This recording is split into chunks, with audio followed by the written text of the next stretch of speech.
Jumat menjelang petang tanggal 29 November tahun 2019 lalu. Cuaca di Medan, ibu kota Sumatera Utara ketika itu secara umum cerah.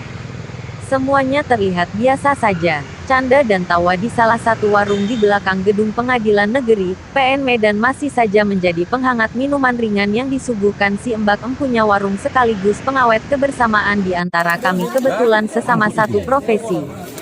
Sayup-sayup salah seorang pegawai berucap tentang penemuan warga terhadap sesosok jenazah di dalam mobil dengan nopol BK77HD yang masuk jurang di perkebunan sawit di kawasan Kecamatan Kutalim Baru, Kabupaten Deli Serdang lewat grup WhatsApp WA. Spontan saya separuh teriak mobil Pak Jamal. Hakim Gaek dikenal ramah, humoris dan mirip model iklan atau aktor itu tentunya tidak asing bagi awak media di kota Medan. Itu adalah nomor plat mobil hitam Toyota Prado kerap digunakan Pak Jamal, panggilan akrab Jamaluddin yang acap bertengger di halaman parkir persis di dekat pintu masuk gedung pengadilan kelas 1A khusus tersebut. Tanpa dikomando, sebagai insan jurnalis saya dan beberapa rekan pun bertolak ke kamar jenazah Rumah Sakit Bayangkara Medan di bilangan Jalan Kiai Haji Wahid Hashim. Para hakim PN Medan, panitera, pegawai ternyata sudah lebih dulu sampai di sana. Termasuk Sutio Jumagi Akhirno yang baru beberapa hari menduduki jabatan Ketua PN Medan. Diduga kuat Akhirno belum sempat kenal maupun bincang-bincang dengan mendiang yang menjadi juru bicara PN Medan. Suasana haru biru hingga larut malam menyelimuti Rumah Sakit Bayangkara Medan ketika itu. Segudang pertanyaan teronggok di benak mereka yang membesuk sekaligus menantikan tindakan autopsi jenazah Jamaluddin yang sudah terbujur kaku. Kenapa mobil bisa masuk jurang di perkebunan sawit daerah Kecamatan Kutalim Baru? Kenapa jenazahnya tergeletak di lantai belakang jok kemudi? Perhiasannya utuh, siapa pelaku dan apa gerangan motifnya? Ratusan pasang mata kemudian tertuju kepada sedan hitam Toyota Camry BK78ZH. Seorang wanita yang duduk di samping kemudi hanya terlihat terisak dan tidak kuasa turun dari mobil. Beberapa wanita kerabat korban kemudian memeluknya memberikan support atas kasus yang menimpa Jamaluddin, tidak lain adalah suaminya. Belakangan diketahui bahwa wanita yang terlihat dirundung kesedihan mendalam itu bernama Zuraida Hanum. Kurang lebih 2 bulan perkembangan pengusutan kasus pembunuhan Hakim Jamaluddin seolah hilang ditelan bumi. Kapolda Sumut ketika itu Agus Andrianto hanya memberikan semacam keluh kepada publik melalui awak media di Medan, bahwa pelakunya diduga kuat orang terdekat dengan korban. Sementara di sudut sana rumor panas menggelinding deras. Konon katanya, kesan minimnya informasi progres pengusutan kasusnya ke publik bisa berekses pada tercorengnya wajah salah satu institusi penegak hukum.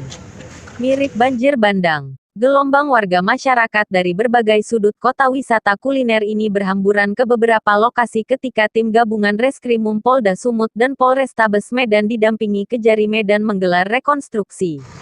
Salah seorang pelaku sekaligus disebut-sebut inisiator pembunuhan berencana terhadap Pak Jamal adalah istrinya, Zuraida Hanum. Zuraida dibantu kedua eksekutor, abang beradik beda ibu yakni M. Jeffrey Pratama dan M. Reza Fahlevi. Di persidangan, Parada Situmorang yang didaulat sebagai ketua tim JPU dari Kejari Medan menuntut ketiga terdakwa pembunuhan berencana dengan berkas terpisah tersebut dengan pidana penjara seumur hidup. Majelis Hakim diketuai Erin Tuah Damanik pada sidang lanjutan secara video conference online, Rabu, tanggal 1 Juli tahun 2020, di ruang Cakra 8 PN Medan. Dalam amar putusannya menyatakan sependapat dengan dakwaan primair yang diajukan penuntut umum. Ketiga terdakwa diyakini terbukti bersalah melakukan tindak pidana pasal 340 KUH pidana junto pasal 55 ayat 1 ke 1 kedua KUH pidana. Majelis Hakim juga sependapat dengan penuntut umum bahwa tidak ditemukan hal meringankan pada diri ketiga terdakwa. Menjatuhkan pidana kepada terdakwa Zuraida Hanum oleh karena itu dengan pidana mati. Memerintahkan terdakwa tetap dalam adalah Kenny Akbari Jamal, putri sulung dari Jamaluddin. Pernikahan dengan istri pertamanya yang pernah dihadirkan tim JPU dari Kejari Medan di persidangan guna didengarkan keterangannya sebagai saksi. Dengan derayan air mata Kenny memohon majelis hakim yang menyidangkan perkara almarhum ayahnya bersikap seadil-adilannya dan memohon agar para pelakunya divonis pidana maksimal, mati.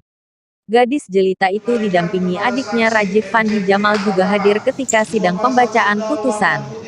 Tidak kuat menghadapi kelakuan korban yang katanya suka berhubungan dengan wanita lain dalam tanda kutip.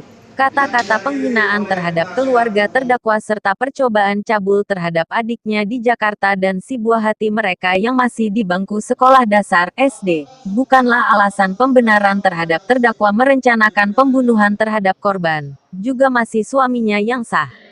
Tindakan Zuraida menggoreskan luka mendalam pada keluarga korban. Berbelit memberikan keterangan di persidangan. Masih sanggup berakting seolah tidak tahu apa-apa di balik peristiwa pembunuhan. Menjalin hubungan intim layaknya suami istri dengan terdakwa M. Jeffrey. Mengeksekusi korban dalam keadaan sangat tidak berdaya hanya karena menjalankan skenario seolah akibat serangan jantung serta mencoreng wajah institusi pengadilan. Pepatah orang bijak dulu, nasi sudah menjadi bubur. Jerit tangis terdakwa berwajah jelita itu tidak mampu mengurungkan pidana terberat tersebut. Pidana mati itu memang tidak adil, menurut kacamata yang dipakainya. Sementara bocoran informasi dihimpun, ketiga terdakwa melalui masing-masing penasihat hukumnya akan memberikan masukan agar melakukan upaya hukum banding atas vonis majelis hakim tersebut. Sekarang konsultasi dulu Pak sama klien Bapak gitu. Sudah pasti. Sudah pasti konsultasi dulu saya dengan klien kami. Itu adalah sapaannya yang khas kepada lelaki sebaya dan lebih muda darinya yakni dengan sapaan, "Gimana bro?" Karena beliau lebih tua 5 tahun dan berprofesi sebagai hakim, ku coba memberanikan diri menjawab sapaannya, "Baik Pak Bro." Mungkin beliau tidak menyangka berbalik disapa bro dengan kata Pak di depannya. Senyum lebar dan tawa kecil itu masih belum lekang di benak penulis. "Selamat jalan Pak Bro. Semoga engkau tenang di alam sana menghadap Sang Halik. Semoga keluarga yang ditinggalkan tabah dan diberi kekuatan dari Yang Maha Adil. Cintailah keluarga Anda, sayangi saudara, tetangga dan sahabatmu. Tetap bersyukur, semangat, positive thinking dan patuhi protokol kesehatan." Demikian goresan ringan Robert Siregar dari Gedung Pengadilan Negeri Medan. Special thanks buat ARN.